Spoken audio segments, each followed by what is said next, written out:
Hello, the topic is research approaches. Research approaches के बारे में दो बातें समझिए। पहली बात तो ये है कि ये एक स्ट्रक्चर्ड और सिस्टमैटिक वे है क्या करने का, रिसर्च करने का। दूसरा, रिसर्च अप्रोचेस डिफरेंट हो सकती हैं किस आधार पर कि उनके पीछे का लॉजिक क्या है आप जो रिसर्च कर रहे हैं, और वो मेथड ऑफ इंक्वायरी क्या है जो आप लगाने जा रहे हैं। तो सिस्टमैटिक और स्ट्रक्चर्ड वे को और समझ लेते हैं कि जब हम किसी रिसर्च को किसी निश्चित योजना या विधि बना करके करते हैं तो वो कहलाती है आपकी रिसर्च अप्रोच। मींस आपने तय कर दिया कि आप क्या मेथड यूज करने जा रहे हैं और क्या टूल्स एंड टेक्निक्स होंगे और कैसे कैसे वो यूज होंगे। जैसे आपको अगर ये कहा जाए कि आप केक बनाइए, तो क्या आप केक बनाने के लिए कुछ भी इंग्रेडिएंट्स को कैसे भी मिक्स करके कैसे भी आप बेक करके केक बना सकते हैं? नहीं, हर तरह के स्पेसिफिक केक की एक स्पेसिफिक रेसिपी होती है। क्या क्या इंग्रेडिएंट्स होंगे, वो किस किस क्वांटिटी में मिक्स किए जाएंगे, कब कब मिक्स किए जाएंगे, कितनी देर आपका ओवन प्री हीट होगा, कितनी देर बेकिंग चलेगी, कितनी देर कूलिंग चलेगी, किस तरह की आइसिंग होगी, सब प्री डिसाइडेड होता है। उसी तरह से जो रिसर्च होती है उसकी अप्रोच भी ये तय कर देती है कि जो रिसर्च आप करने जा रहे हैं वो कैसे कैसे किस दिशा में जाएगी। दूसरी बात है कि ये लॉजिक क्या है, आप करने वाले क्या है अपने रिसर्च में, और आपने कौन सा मेथड ऑफ इंक्वायरी लगाने जा रहे हैं, किस तरह का आप सर्वे रिसर्च कर रहे हैं, आप एक फोकस ग्रुप कर रहे हैं, आप एक्सपेरिमेंटल रिसर्च करने जा रहे हैं, आप फील्ड स्टडी करने जा रहे हैं, आप क्या करने जा रहे हैं, इस पर डिपेंड करेगा कि आपकी रिसर्च अप्रोच क्या होगी। जैसे देखिए बहुत तरह के रिसर्चेस होती हैं, inductive, deductive, flexible, fixed, simulation, probability, non probability, positivist, non positivist, आप ये सारे टर्म्स इनकाउंटर करेंगे लगातार। तो ये सब रिसर्च अप्रोचेस हैं कि आप how you are going to go about your research. इसकी बेसिस पर हम मोटा मोटी रिसर्च अप्रोचेस को दो भागों में बांट सकते हैं। पहला होता है आपका इंडक्टिव, दूसरा होता है डिडक्टिव। इंडक्टिव को कई बार क्वालिटेटिव अप्रोच भी कहा जाता है और डिडक्टिव को कई बार क्वांटिटेटिव अप्रोच भी कहा जाता है। इसी तरह से इंडक्टिव को कई बार नॉन पॉजिटिविस्ट अप्रोच भी कहा जाता है और डिडक्टिव को कई बार पॉजिटिविस्ट अप्रोच भी कहा जाता है। ठीक है, अब देखिए ये है आपके रिसर्च साइकिल। जब भी आप रिसर्च करते हैं तो ये इन्हीं चार फेजेस को आप फॉलो करते हैं। थियरी, थियरी से हाइपोथेसिस, हाइपोथेसिस से एम्पिरिकल ऑब्जर्वेशन, एम्पिरिकल ऑब्जर्वेशन से एनालिसिस और एनालिसिस से अगेन थियरी। अब क्या होता है, हमारे पास रिसर्च बिगिन करने का, स्टार्ट करने का we could have 2 points, one is theory and the other is empirical observation. How? Let's understand.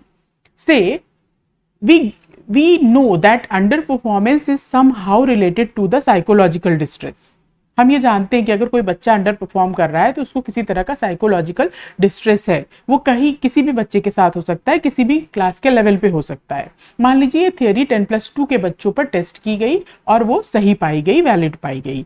अब आपके पास ये थियरी है, अब आप ये जानना चाहते हैं कि 10+2 बच्चों के लिए अगर ये बात सही है कि उनकी अंडर परफॉर्मेंस पे डिस्ट्रेस का, साइकोलॉजिकल डिस्ट्रेस का असर है, तो क्या ये अंडर ग्रेजुएट स्टूडेंट्स पे भी ऐसा ही है? तो आपने हाइपोथेसिस बनाई इस बात की कि क्या ये अंडर परफॉर्मेंस और साइकोलॉजिकल डिस्ट्रेस का आपस में कोई रिलेशन है। तो आपने हाइपोथेसिस बनाई और हाइपोथेसिस के लिए आपने डेटा कलेक्ट किया। डेटा कलेक्ट करने के बाद आपने उसका एनालिसिस किया और एनालिसिस से जो भी रिजल्ट्स आए या तो वो थियरी को सपोर्ट करेंगे या फिर वो थियरी को अपोज करेंगे। अगर सपोर्ट करते हैं तो अच्छी बात है, अगर अपोज करते हैं तो आप एक नई थियरी बनाएंगे और उसमें आप बताएंगे आपके रिसर्च की फाइंडिंग्स क्या है। एक तो ये आपका साइकिल हो गया। दूसरा, आप बैठे हैं, आपने कुछ ऑब्जर्व किया, आप या आपके दिमाग में कोई क्वेश्चन आया। जैसे फॉर एग्जाम्पल बहुत कॉमन सी बात जो अक्सर कही जाती है कि न्यूटन बैठे थे पेड़ के नीचे और उन्होंने देखा कि एप्पल गिर रहा है, तो उनके दिमाग में ये सवाल आया कि एप्पल नीचे ही क्यों गिर रहा है और किसी तरफ क्यों नहीं जा रहा है। तो ये इस तरह का जब आपके पास कोई ऑब्जर्वेशन हो, या आप एक यूनिवर्सिटी प्रोफेसर हैं, आपके देखते हैं कि आपके अंडर ग्रेजुएट बच्चे आपकी डिसिप्लिन में वो अच्छा परफॉर्म नहीं कर रहे हैं, मोस्ट ऑफ द बच्चे अंडर परफॉर्म कर रहे हैं जबकि उनमें पोटेंशियल है। तो आप एक फ्रेशली आपके दिमाग में ये सवाल आता है कि ऐसा क्यों हो रहा है।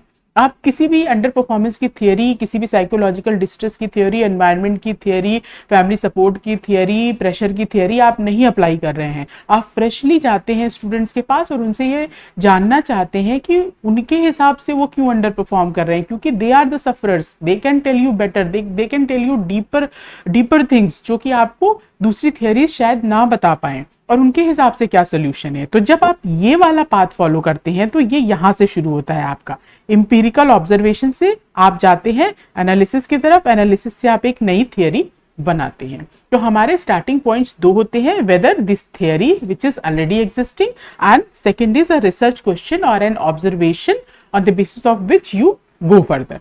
तो दो स्टार्टिंग पॉइंट हो गए, और यही दो स्टार्टिंग पॉइंट्स डिफरेंशिएट करते हैं कि हमारी रिसर्च अप्रोच क्या है। अगर हम थियरी से शुरू करते हैं तो ये कहलाती है डिडक्टिव अप्रोच, अगर हम रिसर्च क्वेश्चन से शुरू करते हैं लीडिंग टू एम्पिरिकल ऑब्जर्वेशन तो वो कहलाती है आपकी इंडक्टिव अप्रोच। आइए देखते हैं, ये कहता है Begins with research question. Empirical observation आप कर रहे हैं क्योंकि आपके दिमाग में कोई सवाल है, कोई प्रश्न है कि बच्चे अंडर परफॉर्म क्यों कर रहे हैं, तो आपने जाकर के एम्पिरिकल ऑब्जर्वेशन किया। तो स्टार्ट्स विद रिसर्च क्वेश्चन। इस पे क्वेश्चंस आते हैं नेट के एग्जामिनेशन में कि कोई इंडक्टिव रिसर्च का स्टार्टिंग पॉइंट क्या होता है, इस पे घुमा के क्वेश्चंस होते हैं। तो यहाँ पे वही बात है, how do undergraduate students view the causes of underperformance. आप फ्रेशली देख रहे हैं, what do they perceive as solution, आप फ्रेशली देख रहे हैं। जबकि डिडक्टिव अप्रोच कहाँ से शुरू होती है, ऑलरेडी जो थियरी एग्जिस्ट कर रही है वो दूसरी फील्ड्स में कितनी वैलिड है, जब हम इसको टेस्ट करते हैं, इसको कंफर्म करते हैं, तो वो कहलाता है आपका डिडक्टिव रिसर्च। ये किससे शुरू होता है, हाइपोथेसिस से शुरू होता है with the background of some pre existing theory. ये शुरू होता है हाइपोथेसिस से with the background of pre existing theory. तो यहाँ पे देखिए साइकोलॉजिकल डिस्ट्रेस एक थियरी है, रिलेटेड टू अंडर परफॉर्मेंस एक थियरी है। इन दोनों के बीच में रिलेशनशिप को जानने की कोशिश की गई है, जो पहले किसी दूसरे फील्ड में एस्टैब्लिश हो चुकी है। उसे अंडर ग्रेजुएट्स के लिए किसी एक स्पेसिफिक केस में जब टेस्ट किया जा रहा है कंफर्मेशन के लिए, तब हम कह रहे हैं कि वो डिडक्टिव अप्रोच है।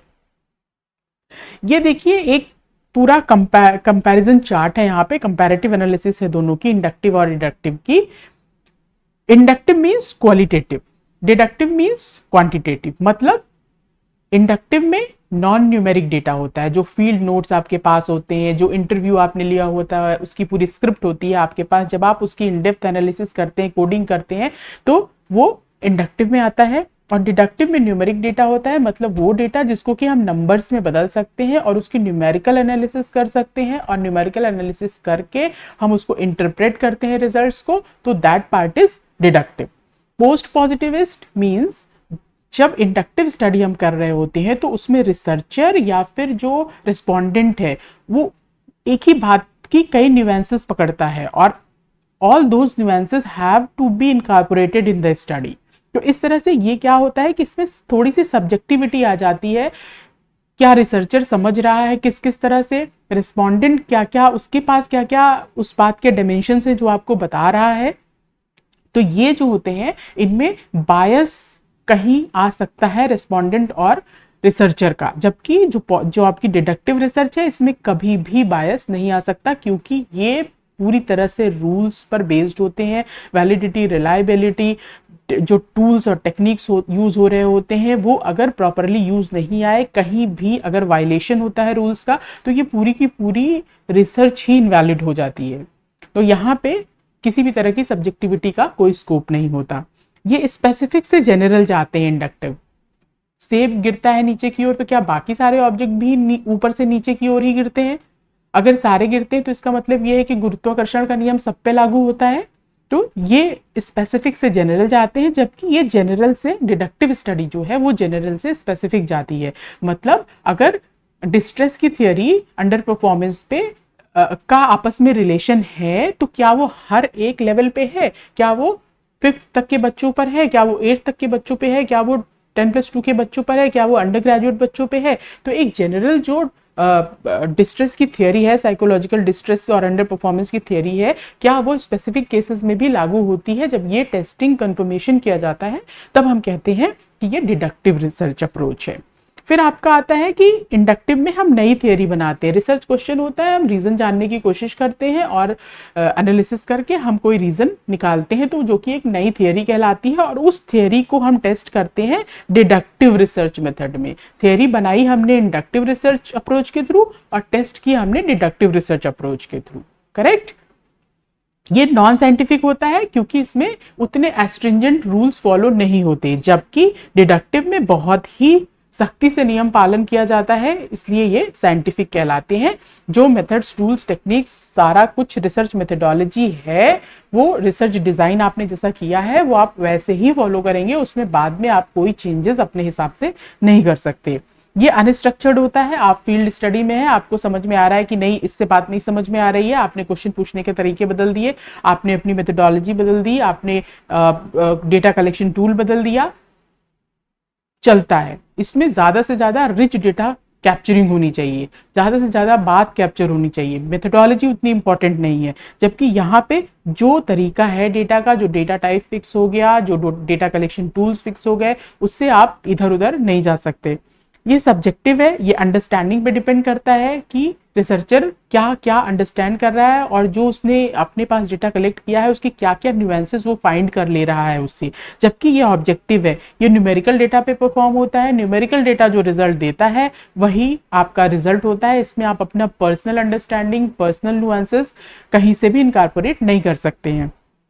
ये फ्लेक्सिबल है, ये फिक्स्ड है, ये एक्सप्लोरेटरी है, इसमें हम कारण जानने की कोशिश करते हैं। ये डिडक्टिव जो होता है कन्फर्मेटरी है, क्यों? क्योंकि यहाँ पे हम जो थियरी है प्री एग्जिस्टिंग वो किसी फील्ड में लागू हो रही है या नहीं लागू हो रही है, किसी स्पेशल केस में लागू हो रही है नहीं हो रही है, वो हम टेस्ट करते हैं, कंफर्म करते हैं बाय डिडक्टिव अप्रोच। इसके एग्जाम्पल्स में जैसे फोकस ग्रुप हो गया आपका, एथनोग्राफी, इन डेप्थ इंटरव्यू, ये सब आपकी इंडक्टिव अप्रोच में आता है। जबकि डिडक्टिव अप्रोच में आपका सर्वे रिसर्च, एक्सपेरिमेंटल रिसर्च और सिमुलेशन रिसर्च आता है। तो अगर हम समराइज करें इस पूरे इंडक्टिव डिडक्टिव को, तो इंडक्टिव के लिए हम ये कहेंगे पंछी बनूं उड़ती फिरूं मस्त गगन में। यहाँ पे सब फ्री है, इतना कुछ रूल्स में नहीं बंधा हुआ है कि जैसा फिक्स्ड आपका रिसर्च प्लान है आपको वैसे ही जाना है। आपको ज्यादा से ज्यादा डेटा कैप्चर करना है, रिच डेटा कैप्चर करना है, मैक्सिमम डेटा कैप्चर करना है, ये यहाँ पे अप्रोच है। तो आप अपने हिसाब से अपने मेथड्स को रिवाइज कर सकते हैं, इम्प्रोवाइज कर सकते हैं फॉर दिस मैटर। जबकि जो क्वांटिटेटिव या डिडक्टिव अप्रोच है, इसमें आपने दंगल मूवी देखी होगी, उसमें क्या होता है कि रे बापू मेरे ये जुल्म न कर, मीन्स इसमें बहुत ज्यादा डिसिप्लिन है। डिसिप्लिन मीन्स जो मेथोडोलॉजी, जो रिसर्च डिजाइन आपने बना ली, you have to stick with that, उसमें आप अपनी तरफ से कोई भी चेंजेस नहीं कर सकते। You just have to follow the fixed plan, right. अब देखिए आपने इंडक्टिव डिडक्टिव समझ लिया, बहुत अच्छी बात है, this is going to help you a lot. But अगर आप प्रैक्टिस नहीं करते क्वेश्चंस की तो ये सारे कॉन्सेप्ट्स आपको भूल जाने हैं एक दिन के अंदर अंदर। इसलिए ये जो लिंक आपकी स्क्रीन पे शो हो रहा है, आप उसको क्लिक करके प्रैक्टिस क्वेश्चंस पे जाएं और क्वेश्चन सॉल्व करें। और ये प्रैक्टिस क्वेश्चन का जो लिंक है वो आपको डिस्क्रिप्शन में भी मिल जाएगा। दूसरी बात, यहाँ स्क्रीन पे आपको शो हो रहा है कि नेट एग्जामिनेशन में पास्ट ईयर में कौन कौन से क्वेश्चंस इंडक्टिव और डिडक्टिव रिसर्च अप्रोचेस से पूछे गए हैं। तो आप स्कैनर ले लें, स्कैनर के अंदर ये सारे क्वेश्चन आपको ईयर वाइज मिल जाएंगे। आप क्वेश्चन की प्रैक्टिस करें, ऑनलाइन एक्सप्लेनेशन देखें, वीडियोस देखें और अच्छे से प्रिपरेशन करें। Thank you very much, best of luck.